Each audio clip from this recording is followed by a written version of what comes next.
So I'm going to go over conventional radiation versus radiosurgery, the treatment outcomes. So I'm going to jump to, this slide shows you the comparison between the isodose distribution. I've shown that before in the previous talk. Extended beam radiation therapy, conventional, versus a spine SBRT. As you can see, there's much less normal tissue treated with stereotactic body radiation therapy or spine radiosurgery. So whenever we come across a case, somebody, like a surgeon or a medical oncologist, asks me to see a patient with spinal metastasis, first, I look at two things. Number one is the epidural disease. Number two, the spinal instability. Of course, histology is important because if the patient does not have spinal instability for myeloma, for hematologic tumors, I would not consider radiosurgery. But in all other cases, I always look at, number one, the Bilsky grading. This is important because when you get a call from your colleague, the patient has spinal cord compression. So the first thing you ask is, what is the Bilsky grade? This is important. And actually, at University of Washington, right now, all the reports would have the Bilsky grade for all spine MRIs. So, which is easy because when I get a consult, I look at a report, hey, this is Bilsky grade 1C. We don't need to do it in the next hour, but we need to do it soon. Versus if it's a Bilsky grade 3, you need to take action straight away. So this is a system designed by the Spine Oncology Study Group. So for Bilsky grade 1, the cord is not indented. Bilsky grade 2, the cord is indented, but there's CSF space surrounding the cord. And Bilsky grade 3 is completely obliterated, the cord is being squashed. And the spinal instability neoplastic score I've mentioned before in the previous lecture. I also look at that because if the patient has an unstable spine, especially when the patient has a very painful vertebral fracture or there's retropulsion of the bony fragment compressing the spinal cord, if the patient is fit enough, surgery should be done first prior to radiation therapy.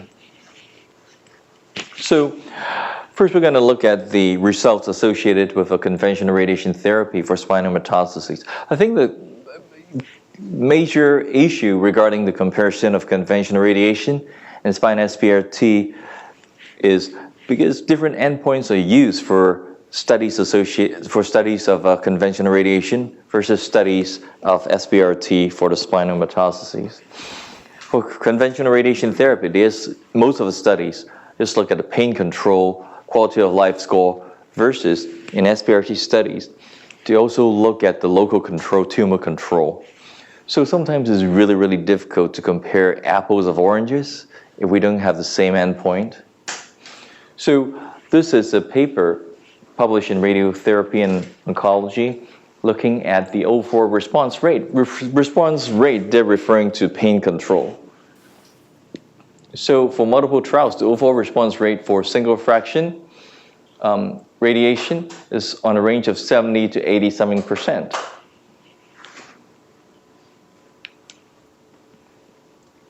It looks pretty good. So there's a study published in Cancer. Basically, this is a secondary analysis of a randomized trial comparing single fraction versus 10 fractions of conventional radiation therapy for bony metastasis. But in this study, they look at a subset of patients with spinal metastasis.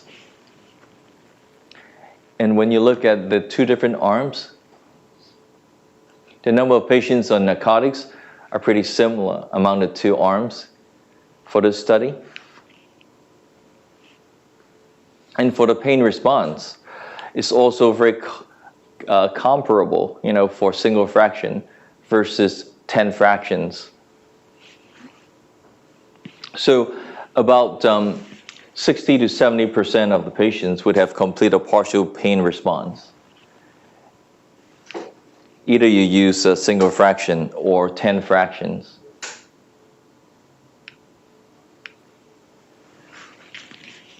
And for postoperative radiation therapy, a lot of the studies look at the local control.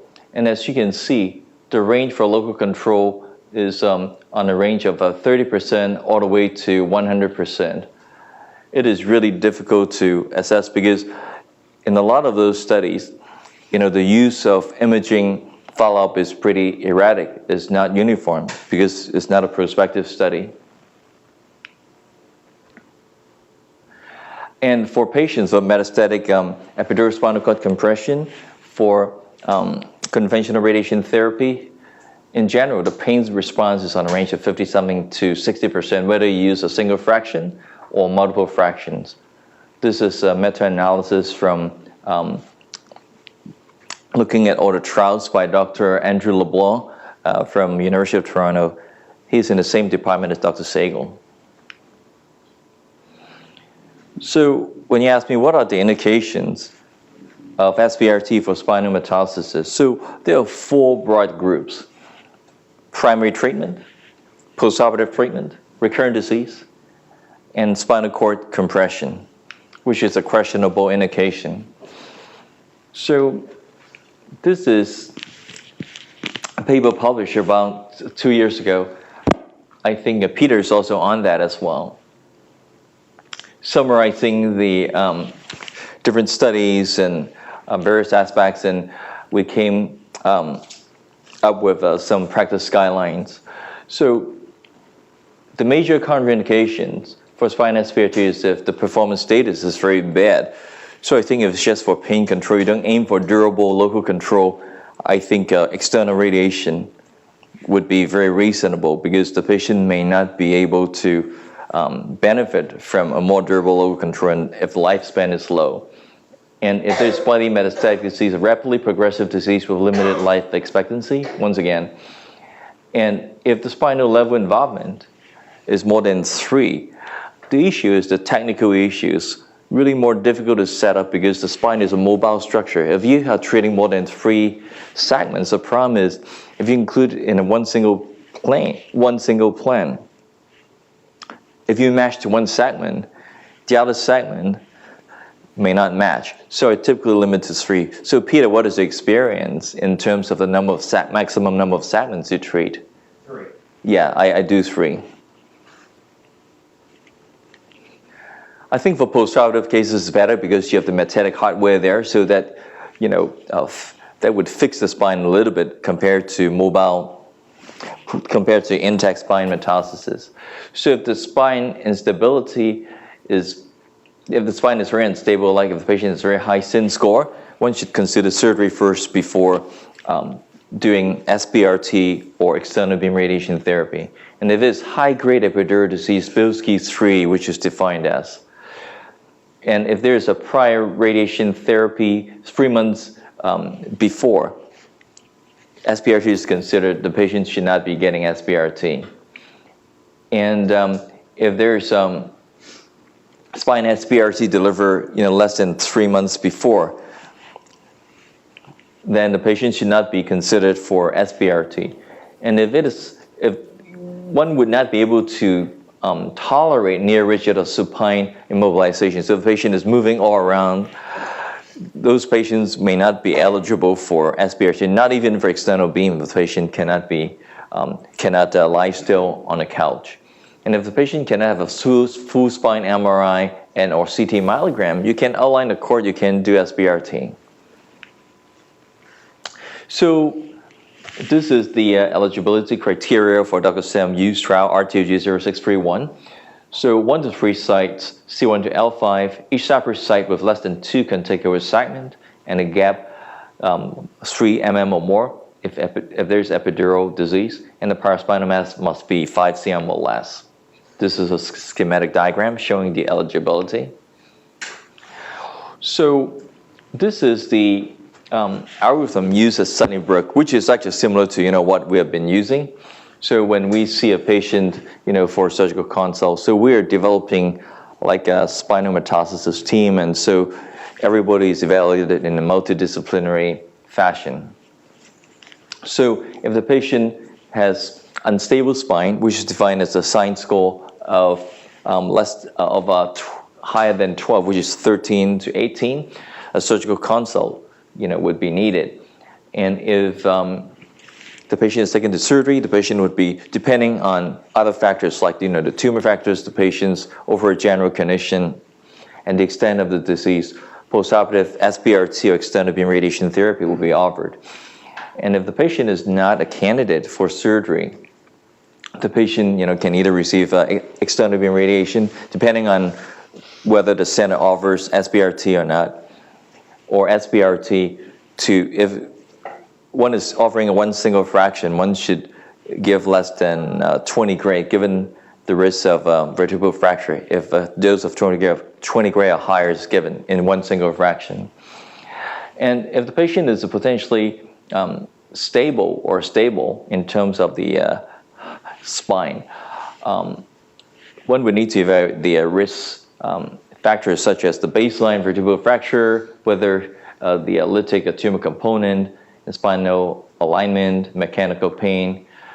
And then if there's any risk factors, then the patient would need to see a neurosurgeon. And if surgery is done, then postoperative radiation or SBRT. And if surgery is not indicated, SBRT or extended beam radiation therapy. But I think if the patient is being considered for SBRT, the patient should get a surgical consult anyways, because the neurosurgeon would be involved in the process to help with target delineation and other factors, the evaluation of the spinal stability, and also they would know better where the disease is compared to rad-oncs.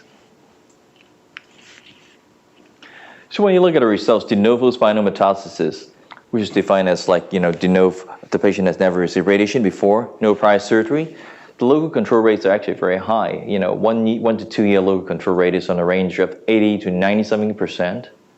And the pain response is also excellent in general on a range of 80-something to 90%. And for patients who underwent radiation previously, the local control is still pretty good on a range of 70-something to 90%. And the pain control is also quite good on a range of 65% to 79%. And for postoperative cases, the local control rate is also pretty good. It's on a range of 70 to 100%. Actually, in my experience, among the patients I've treated postoperatively, actually I saw very few recurrences. I saw one who had been irradiated before, and my hands were tied because of prior high dose of radiation, so I had to underdose the thecal sac a lot. The patient actually did not recur in the vertebral body or the pedicles. The patient recurred in the epidural space, isolated epidural space recurrence. So the patient had to be taken back to the operating room for surgery. And actually, neurologically, the patient has been doing well, it's just that he has progressive disease elsewhere. So this is another slide showing the results for postoperative SBRT. Again, it's like 85, it's on a range of 80 to 100%. So there are two studies that have been published from Henry Ford Hospital looking at a spinal cord compression being treated with a spine radiosurgery. They have actually pretty good results. So when you look at the neurologic deficit improvement is 81%, but that study looks at patients with solid tumors. And there was a 65% epidural tumor reduction in 2 months. And for the other study, which looked at myeloma patients, there was like an 81% local control rate and 93.8% for those receiving 24 gray. And there was another study from Cleveland Clinic that was reported in ASTRO a few years ago. They also got pretty good results. And there's a prospective trial from MD Anderson Cancer Center. They actually had 2 cohort of patients, de novo patients and radiation patients. They haven't reported the results, the full paper yet. So for the patterns of failure, in the olden days when we used extended beam radiation therapy, we always include 1 to 2 vertebral bodies superior and inferior to the index segments. So you may ask, okay, are we too skimpy? I don't think so. Peter's study, with 500 patients, none of them developed adjacent vertebral segment failure. And in a study by Dr. Yu from Henry Ford, right now he's the chairman of Stony Brook in New York, is about 5%. And in another study from Duke University, 0%. So the conclusion is you really do not include more than the involved segment. So as expected, the epidural space is the most common site for recurrence because you need to spare the spinal cord. So in the trial from MD Anderson Cancer Center, about 50% of the recurrences occur in the epidural space. I think Dr. Mando is also in this study. And in Dr. Gerson's study, 2 out of 35 patients fell in the epidural space. So there's also a risk for paraspinal and paravertebral tissue recurrence. So that because of these findings, I think it's really important that when one is contouring the vertebra or vertebrae, one would need to actually be a little bit more generous to include just more than the bone, because that could be some occlusive involvement. I always expand a PTV around the clinical target volume to account for any microscopic disease or any inaccuracy in the setup. So I'm going to talk a little bit about money. So comparing extended beam radiation therapy and SBRT, I think, when you look at the Medicare data, it's actually more expensive to give SBRT than to give extended beam radiation therapy. So on average, if you're doing like one single fraction is $7,500, and it's only $3,000 if you're doing 10 fractions for extended beam. And if you're doing 5 fractions for SBRT, it's about $1,700, $500. So I think to make it worthwhile, you need to prove that it is really superior in terms of treatment outcomes and toxicities. So there's a study published in Journal of Neurosurgery back in 2011 from University of Pittsburgh. There's a matched pair analysis. So there were 44 patients matched by age, primary tumor site, year of treatment, and location of metastasis. The endpoints are pain relief, cost effectiveness, toxicities, and need for further intervention. So for pain control, in that study, there was no significant difference in the cost of that extended beam radiation versus SBRT. You can see that the cost of extended beam radiation is about 29 to 71% of SBRT. And the toxicities are actually higher with extended beam radiation therapy for acute and same for the late effects. And for retreatment, it's more common with extended beam radiation therapy. So 23 of the extended beam radiation therapy patients underwent further SBRT to the same area versus only 9% of SBRT patients. So assuming 100 patients treated, it would cost $842,000 for SBRT and around $500,000 to $680,000 for 10 fractions. In a Stanford University study, they compare SBRT and extended beam radiation, and for SBRT, it yielded an additional net health benefit of 0.08 quality adjusted life criteria.